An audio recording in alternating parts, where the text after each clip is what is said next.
Mateo, California. I work at a company called Vercarda, so they have a bunch of different offices all over the country, even outside the country. They have an office in London. They have plans to actually open offices in Taiwan as well, but our headquarters are in San Mateo, which is where I currently am. Oh, I've heard that area is beautiful, and I know that there's so many great tech folks out there. And that's one of the advantages of working in tech sales is you have location independence in many respects. And Brian, you're joining us here today in the sound booth in the office. You just told me behind the scenes that you set 2 meetings today. So we're going to talk about your journey into tech sales. And I think a lot of folks are going to benefit from hearing your story. So why don't you take us back, Brian? What were you doing a year ago to really shape how you got to where you are today?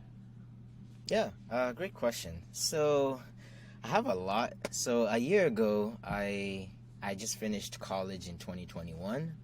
And then right after I finished college, I started working at Amazon. So I used to deliver products to, the customers' doors. So I used to drive the XL trucks, those 26-foot box trucks, those big ones. Oh, I've seen them on the streets from time to time.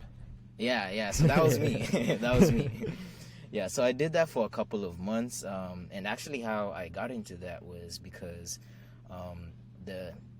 so we worked with a delivery service provider, so they have a contract with Amazon, and those delivery service providers, they're the ones that actually take goods from the warehouse to the actual doorstep of the customer. So I used to work with the DSP, and the guy that I used to work for, he was my family friend, so that's how I ended up getting the job.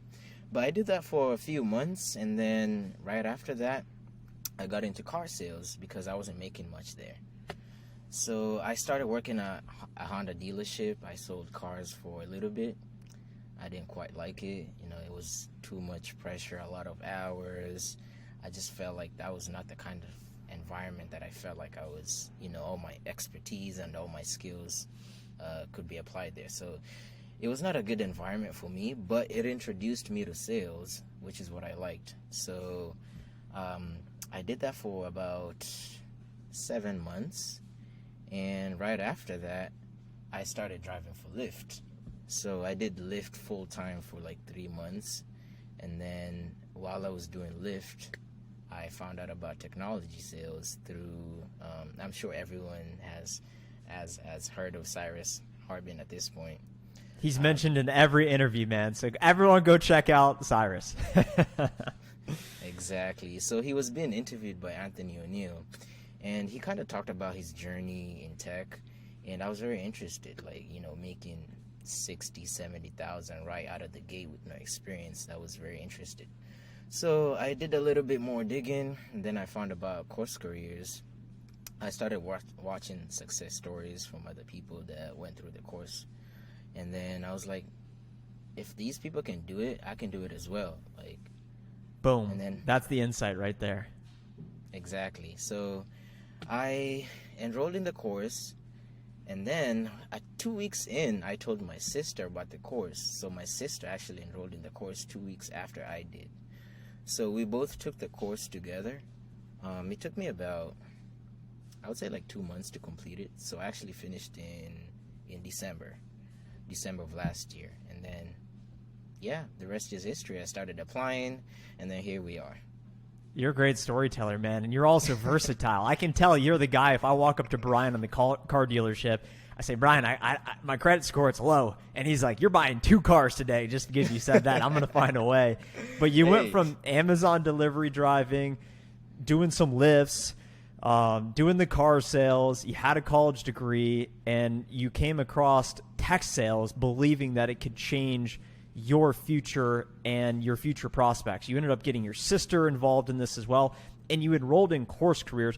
Why did you think course careers was necessary for you? Because you were learning free content from Cyrus. You had experience with the car sales. You had a college degree. Why did you decide to make the investment to start in course careers? Yeah, that's a good question. Before I actually made that decision, I was kind of debating if I think it was $600. I was kind of debating if $600 was worth it, but after I did a little bit more digging, I was like, I did not know any terminology when it came to technology sales. So me going in an interview, even though I have a background in sales, I needed to be able to speak the lingo. So definitely taking the course would have helped me basically talk about technology sales and push me an edge further versus other candidates who did not take any sales course or anything of the sort. So I felt like it was really important because of that, and I learned a lot from it. And I actually credit that course for the position that I'm in today.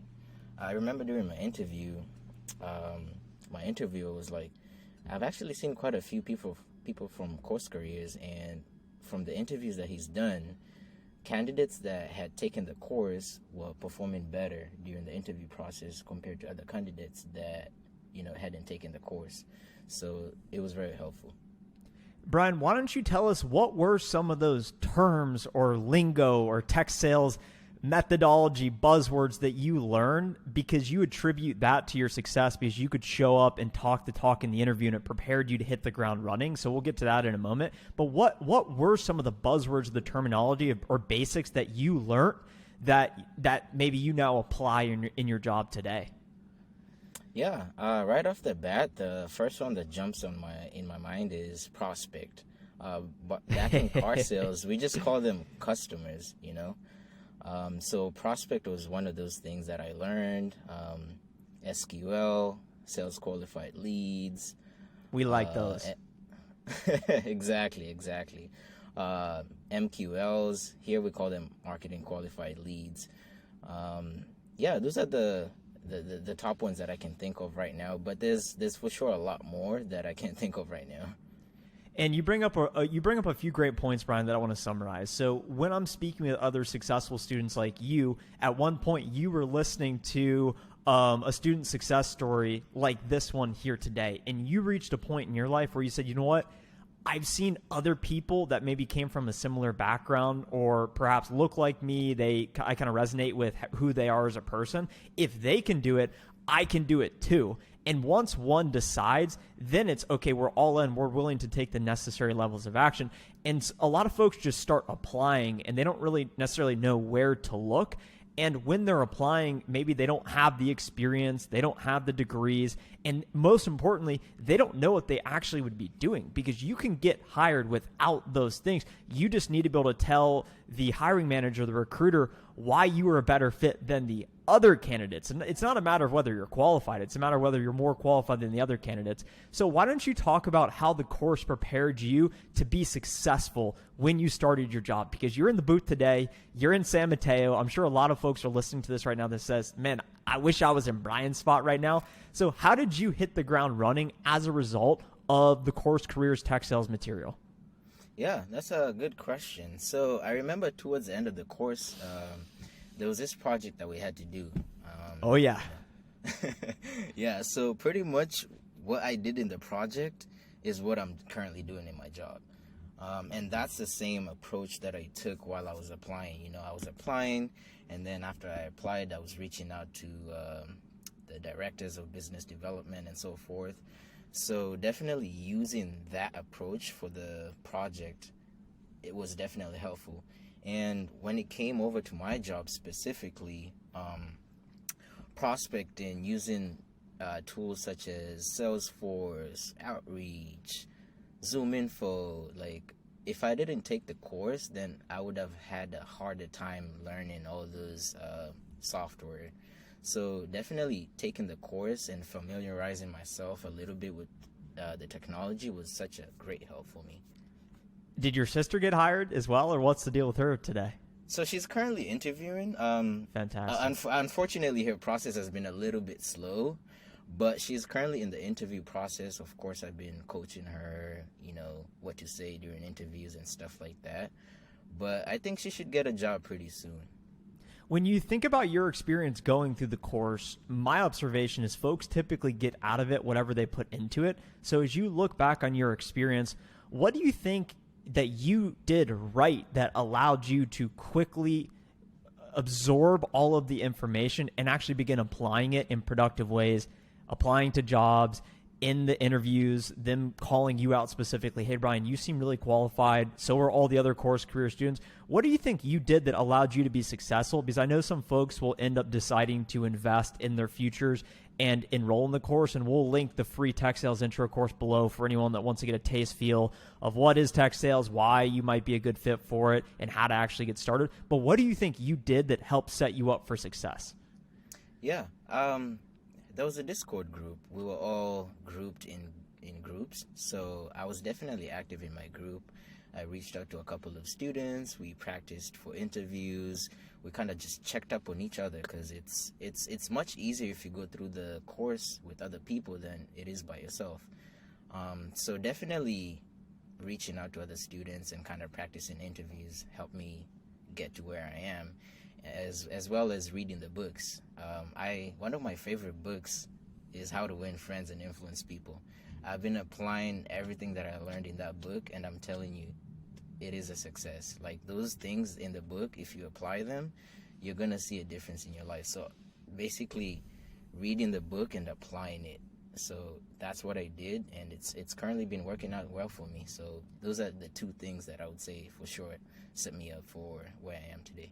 It's a great feeling, to your point, Brian, surrounding yourself with other aspirational, motivated people that are in the same boat, going to the same destination, meaning let's get hired into tech sales together, because you have the opportunity to network with them, role play with them, continue to sustain your motivation with them. And that's such an advantage. And to your point, how to win friends and influence people, I find myself going back to the book, and you're applying some of the principles today. You got the smile. We're using the name. We're talking about how other people are special, important, and ultimately we want other people. We want to seek to understand rather than seek to be heard. And that's my objective here today, is to understand where you're coming from, Brian, because I think a lot of folks stand to benefit from truly understanding your story. Aside from just the pay, what was it about tech sales that really clicked in your mind of, man, it's going to be better than car sales? Maybe there's better future career opportunities, more so than working at Amazon, which is a great company. What is it about tech sales that really drew you in? I like the fact that in technology sales, you're surrounding yourself with people who just think out of the box, people who apply, like, just the environment that you're in is it feels like I belong here. So that definitely is a factor that I would say. And I would also say the fact that I was interested in being in tech, especially after seeing the work-life balance. And, most of the research that I was doing, most of the companies would pay for people to go outside and, get some food, get some drinks and stuff like that. So I definitely wanted to be in that kind of environment. And that's what drew me into technology sales, to be specific. Brian, if you could give someone that was in your position just a few short months ago, what advice would you give them? And imagine you in that position when you were right about to decide, hey, I'm going to invest $500 in investing in course careers, learning the information, actually deciding I'm going to finish it and apply the information. What advice would you give to that person out there that's listening that was in your shoes just a few short months ago? Yeah. I was a little hesitant, to be honest, signing up for the course, because $500 is not cheap. Of course, I'm aware there's a bunch of other courses out there that are more expensive than course careers, but for me, the budget was the issue. So I would say, I would tell other people that, don't let that stop you. It's a $500 investment that you can make back in 1 or 2 days. So definitely go ahead and do that, and don't let the budget limit you. And also, I was also hesitant in the sense that, what if it doesn't work out? What if I don't end up getting the job? I just wasted money. I just wasted time. So definitely believing in yourself and believing that you can do this is something that is going to push you. So those things for sure. That's well said, Brian. Well, thank you so much for being here today. I'm sure some folks will want to reach out to you, so we'll put your information down below. We've also linked a link to the free tech sales intro course, so you can go check it out and just learn more about tech sales. So many folks say, hey, why would I want to do it? Why would I maybe be a good fit? What would I actually be doing? Because it's not for everyone. And what I typically find, Brian, is folks that have good enough communication skills. That's really the most important thing, being able to talk. And just to your point, being willing to learn and roll up the sleeves and say, hey, I can speak, I can communicate, I can build value for customers, I can call on prospects, and I'm just here to do whatever it takes to be successful and set ourselves up for a successful future. So Brian, thank you so much for being here today, and go get you some more meetings this afternoon. Thank you. Appreciate it. Unfortunately, I won't be able to get more meetings because I'm about to go home in like 10 minutes. Well, successful day in the office. You're in the booth. Everyone have a great rest of your day. And we hope you enjoyed here today. Bye. Thank you. Bye.